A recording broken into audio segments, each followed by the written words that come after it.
In our last episode, we dived into why Gnosticism may hold some unsettling truths about our existence. Truths that could answer the age-old question, why are we here?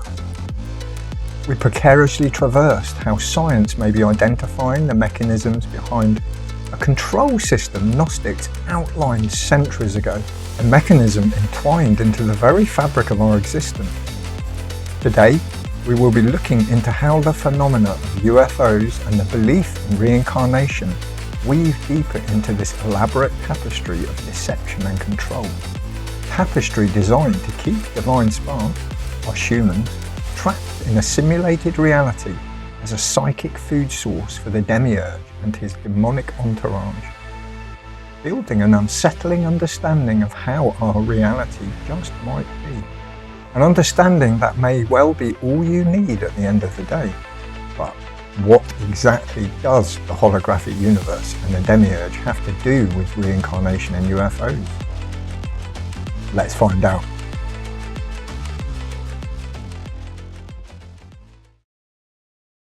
Again, stick with me here. If the previous episode was hard to swallow, then the following may also be difficult to digest.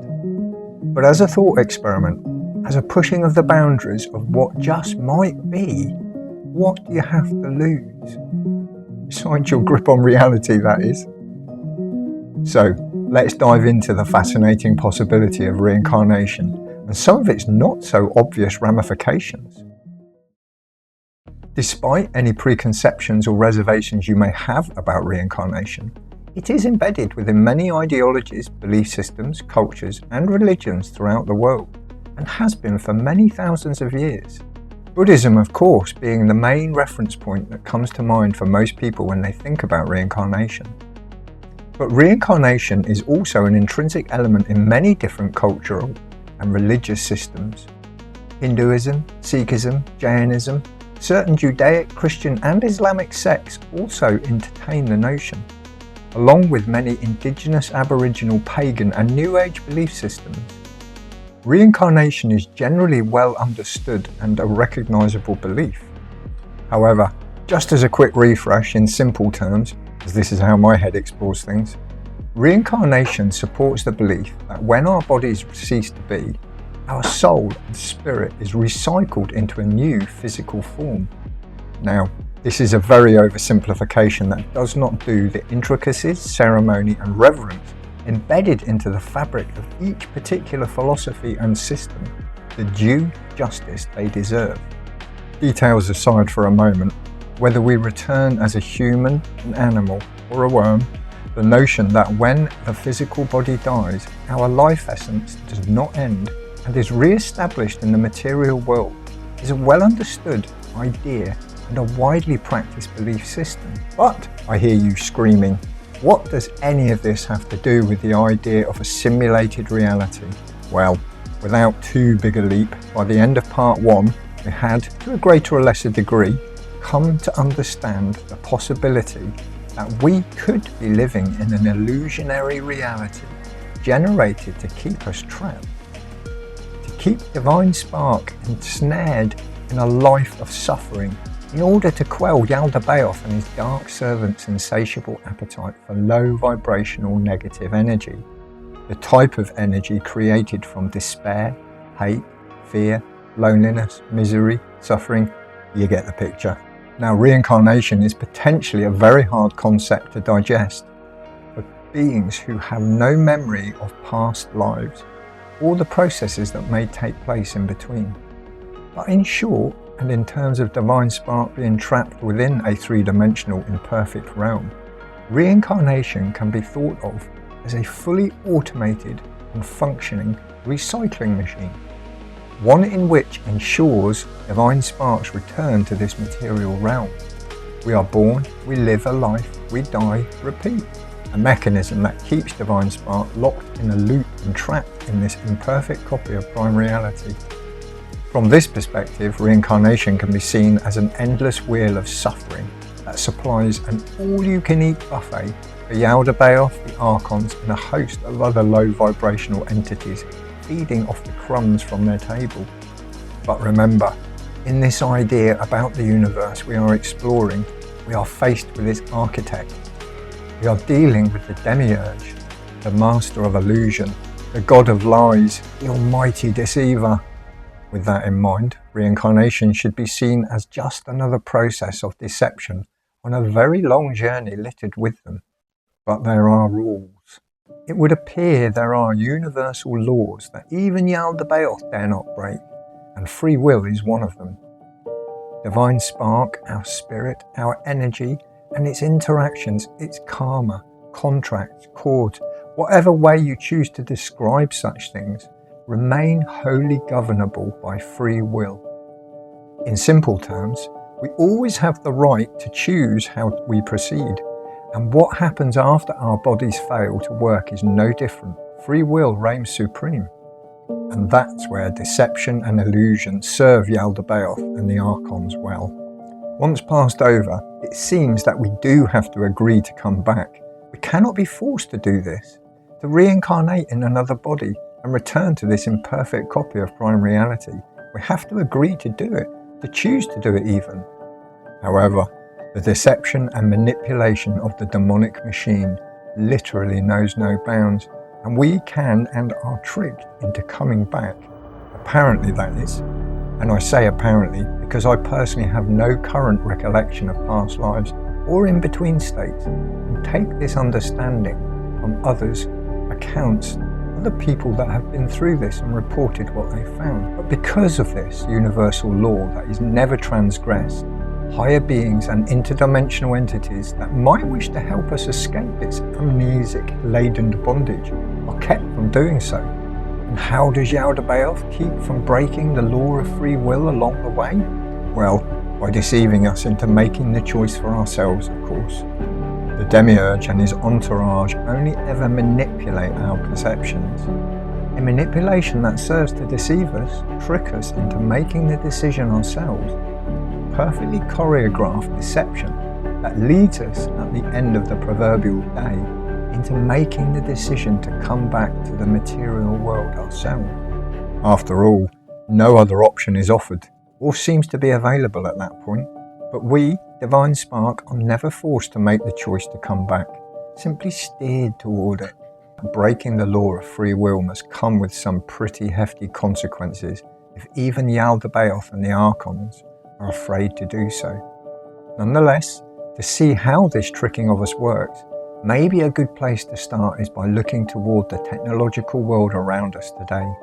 Subliminal and not so subliminal advertising, the news, social media, many other reprehensible methods of mind control, i.e. MK Ultra, that have been liberally used and experimented on us over the years may be the key to understanding how this is done. If we consider what is already visibly at work in the world, then we might just begin to get a feel for how easy the human condition is to deceive. Tools and processes that shape our likes, our political, cultural, moral, religious perspectives. Tools that can be said to even shape the very thoughts and experiences we have. I refer you back to part 1 for a detailed idea of how this might work, but for now, this sophisticated perceptual steering of our minds, feelings and ultimately our actions, employed by corporations, governments and many other nefarious organisations, is just a child's deception compared to what the demiurge is capable of behind the veil. To understand how potentially easy we are swayed by emotions like joy, guilt, sentimentality, fear, happiness, attraction, and even love, we need only look at the world we occupy. When you do, you might just get an idea of how powerful the deceptive control we confront can be. When passing over, if we add to this an awe and intensity of emotion hard to imagine that follows our departure from this physical world, you might just get a sense of how easy it would be to steer Divine Spark in whichever direction you choose, given the right individual cues, of course. Cues delivered by our unique set of beliefs, loves and experiences our unknowing mind and spirit take with them into the process. With deception, coercion and illusion as his defense, when standing in front of whatever court powers oversee this free will universal law, good old Yaldabaoth can put his hands in the air and say, I never made them do nothing, Your Honour. They came here of their own free will. Think of the bright light reported at the point of passing over by many who have had near-death and short-death experiences. The greetings by our loved ones, religious leaders, spiritual guides, the feeling of ecstasy, of overwhelming love, bliss and support that many who have had such experiences report. A step up from the potential illusion rained down on our five senses in the physical world, hot wiring our emotions, feelings and beliefs into the melee. Powerful mechanisms in the deception to convince us that we should step into the light, go onwards along this path and willingly return to the physical realm. Coercion to play out our karma, guilt, or complete unfinished business, more guilt. Maybe some of the tactics employed on those who do not follow the loved one or spiritual leader that beckons them, or on those who simply do not step forward straight away. As a mechanism, it seems to work quite effectively when intricately spun into a web of deceit designed to keep us ignorant. Effective enough to keep our souls, spirits, divine spark coming back to repeat the cycle of suffering willingly, time and time again. All while Yaldabaoth stays on the right side of the unbreakable free will law, that is. After all, if the only real power the dark forces possess are deception, illusion and perceptual control, they are probably very good at it. Add to that divine spark, soul, memory being wiped clean upon re-entry, and the loop is genius level villainy. Imagine having passed over and a departed family member, loved one or a spiritual guide seems to appear to you, beckoning you into the light. And all this going on while you are wrapped in a feeling of utter bliss and contentedness. It's not too difficult to see how easy it would be to believe what we are told or shown, and how willingly to follow them into the light we would be. A light that leads us back into the imperfect copy of prime reality, without even considering that there might actually be another choice. I won't go into what part the moon may have to play in this, or the details of accounts from those who have memory of their past or in-between life experiences in this episode. Something meaty for a deep dive in the future. But for now, an understanding of the mechanisms and motivation that may be at work to propagate an endless supply of divine spark at Yaldabaoth's food trough may be enough.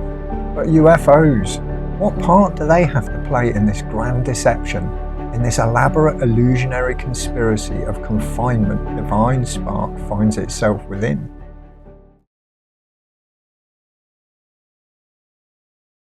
Now, if we accept just for a moment that we are in this simulation, a lower three-dimensional material world separated from prime reality, then UFOs can be thought of as interdimensional beings or travellers, hackers into the system if you like. And yes, the analogy of the Matrix film at many levels fits well, but I have purposefully steered clear of drawing on those connections too much, as they are and have been so overdone and may serve to detract from the narrative rather than to help clarify it.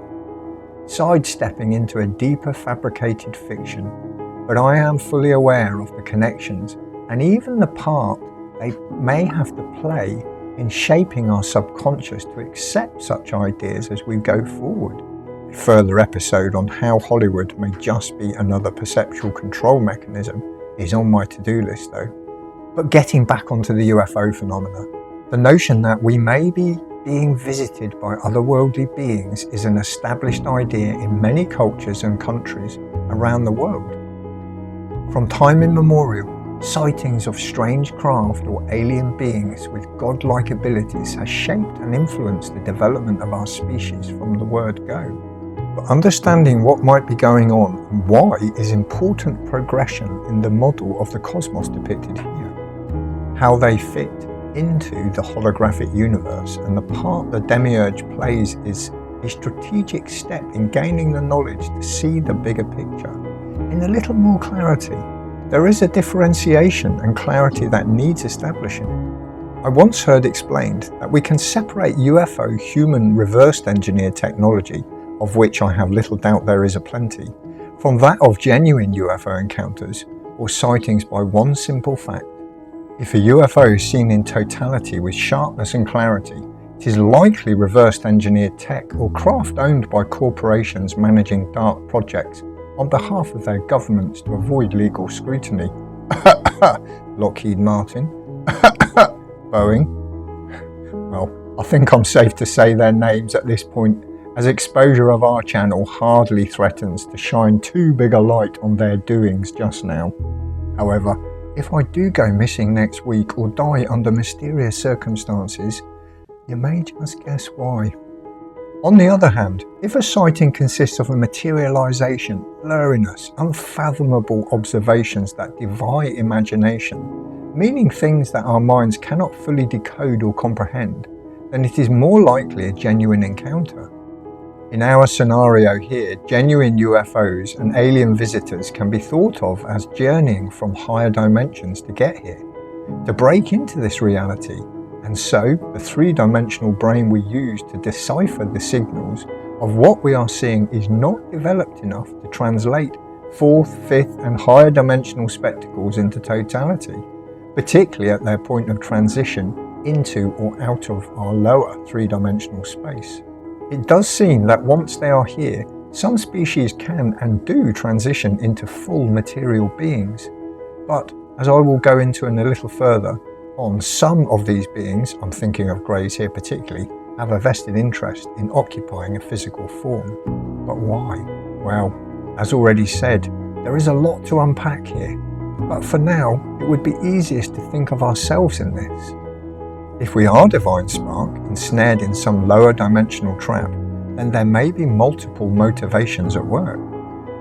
Some visitors may come to genuinely try to help, waiting and guiding us toward an awakening and escape from our meat prison to join that wider community of ETs and beings waiting beyond the illusionary veil of our low frequency containment, unpicking some of the locks so we may escape our physical bodies and step into a higher dimensional space. It does get complicated and a bit messy here, which is why this whole topic deserves an in-depth episode of its own. Nonetheless, to be going on with, the notion of free will seems to be paramount yet again. Any benevolent species wishing to help seems to be limited by non-interference. To a degree, the same free will policy that prevents Yaldabaoth stepping across the line from deception into force. Even so, while certain species of aliens may wish to see us evolve and escape this material illusion, but are prevented from doing so, there also appears to be a buffer at our end as well, a buffer consisting of our world leaders. Leaders strategically placed upon a pyramidical hierarchy existing on a spectrum of awareness from knows nothing but does what I'm told, to the very few who see the whole truth, kind of on a need-to-know basis as it were. People who, knowingly or not, are invested in the system staying as it is. Got to love power, eh? And the lovers of power. Whatever the limit of knowing or unknowing human participants may have in the world's leadership, this buffer that appears to hold court, communication and knowledge of a wider extraterrestrial community is there to keep us, the peasants, from knowing anything about their existence at all. You only have to consider the projects like Blue Book and a host of other clandestine and black budget organisations and operations to realise there is something definitely going on where they would rather we did not know about. But why? Reading between the lines, it would appear our leaders, and I use that term loosely, are in contact with alien species that have, for many decades, been infiltrating alien technologies into our everyday lives. No doubt keeping the best stuff for themselves, of course. The technological and information explosion that has taken place over the last 30 years whispers of a revolution that may not have been completely human in its origin. A silicon revolution that has and continues to accelerate exponentially. A revolution that was sold to make our lives more easier, more productive, but in reality it is one that has made our lives less free and infinitely more complex. A deep dive into this is also on my to-do list. It would seem these organisations and high-level individuals are strategically placed within the system to prevent us mere mortals from falling to pieces with the knowledge we are not alone in the universe, or at least that's the excuse they use. I think the truth is more aligned with the idea that to have this knowledge and connection would simply take power away from those who currently have it. 0-point energy, anti-gravity and faster-than-light technologies come to mind. My to-do list is growing by the minute.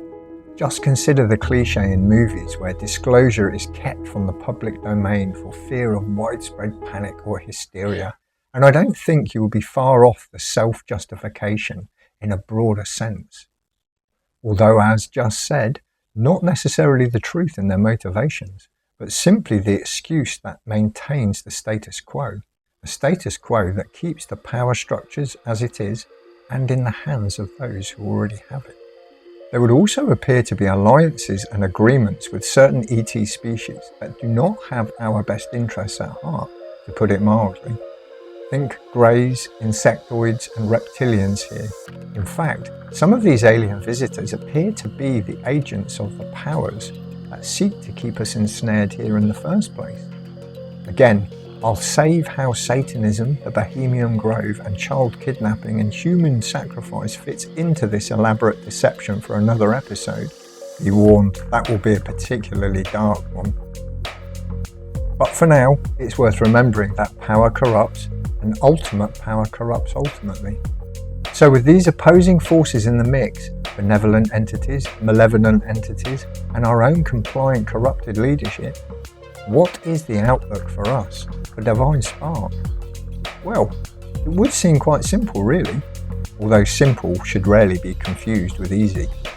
Simple because it would seem all we have to do is awaken to the truth of the situation, truly awaken to it that is, to wholly understand the situation and see it for what it is, an illusion. In itself, this kind of understanding would appear to be all that is necessary to break free from the illusionary shackles that keep us transfixed on this material reality. And not easy, because we do have to truly and wholly awaken to the truth of the situation. In the Gospels of Thomas, Mary and the Apocryphon of John, Jesus is portrayed more as a teacher and knowledge giver, one who often has the tone of, "If you hear what I have to say, great. If not, then just carry on." Kind of suggesting the preconception that not everybody is prepared or able to understand these truths, and so not ready or able to awaken just yet. Truths that took Jesus and his followers down paths of mystical, meditational and philosophical practices designed to enhance their focus and individuals and get their self-realized knowledge on the table. The kind of knowledge that enabled them to see beyond the illusionary material world and taste the higher spiritual realms of which we, Divine Spark, are intrinsically a part of. So, stretching the boundaries of our understanding, of our perspective on the universe we find ourselves in, would appear to be paramount in escaping from it. The tools and techniques used to do this are wide and varied. If we use them to focus past the constant call of social media and other worldly distractions, to retain clarity just long enough, this ability to break free from Yaldabaoth's material encapsulation seems eminently possible. Just a little work in the right direction is what we need to do, what I need to do, in this short but elaborately conceived lifetime. However, if, when you do pass over and to that in-between state, and I do pray it's not for a very long time yet, you find yourself being beckoned into a light, convinced by some spiritual guide that it's just part of the process, or guilt-tripped into coming back round, ask yourself, what are they trying to distract me from? And give some thought to turning around to see what possibilities might lie in the other direction. And at the end of the day, always remember, no matter the coercion, convincing or belief that may be thrust upon you, it is your choice in which direction you go. Congratulations for making it to this point, for sticking with me as we continued untangling these intriguing threads of ideas, threads that unwind from a complex universe-sized knot of seemingly unrelated concepts. Threads I have spun together to create a picture of just what might be hiding behind the veil of our reality. We have explored the holographic universe, how it relates both physically and metaphysically to the Gnostic concept of our imperfect material existence. Along the way, shedding light on how UFOs and reincarnation may fit into Yaldabaoth's elaborate deception. In doing so, I have spun an extravagant narrative that is a challenge to comprehend, let alone believe. I do get that. I'm not sure what I believe, to be honest, but I do enjoy peering into the dark recesses of what might be. And if you got this far, I guess you do too. This particular peering has brought into focus an illusion of such enormity and magnitude to truly comprehend it is likely to leave at least a little disturbance and a good deal of disbelief in its wake. After all, it has taken 2 episodes to unravel this monstrously knotted skein, 2 episodes leading to the profound possibility that our reality may operate within an almost incomprehensibly intricate framework of deception and control. Now, my hope within all of this is that these episodes challenge us to question the nature of our existence, the role of free will, the influences of higher powers, both benevolent and malevolent, and to consider the possibility that we might not be quite where we thought we were. By exploring the ties between reincarnation, UFOs, a simulated reality, and what light Gnosticism may throw upon this, we open ourselves to the broader, if somewhat unsettling, potential understanding of our place in the cosmic order. The journey taken and understanding gained may well be an unpleasant and unbelievable notion to entertain, but with it comes an insight that could be key to transcending the confines of our perceived reality and unlocking the truth of our human story, potentially shedding a dark light on one of the biggest questions there is. Why are we here? I'd love to know your views on the topics covered in these 2 episodes, on the idea that we may be living in a constructed illusionary reality, one designed to keep us ensnared. Do you think I'm way off the mark? Or is at least some of this ringing true for you? I'd love to know your thoughts in the comments below. Thanks for joining me in part 2 of the holographic universe and Gnosticism. I think I'm happy to put this topic down now for a while at least and give myself a chance to mentally recover. Maybe a soothing soak in the Illuminati or a paddle in the multiverse might be the trick. Either way, with whatever comes next, buckle your seatbelt, Dorothy, because Kansas is definitely going bye-bye. It's early days for me in this one-man show I call Max Questions Everything. Your support in helping this channel grow is genuinely valued and most definitely appreciated. If you enjoyed this episode and would like to see more, then please consider hitting the like button. And if you'd like to be kept informed of new episodes when they are released, subscribe and hit that notification bell. I look forward to seeing you again soon as we continue on our adventures into the unknown, the unsettling, and the utterly bizarre. In the meantime, question everything.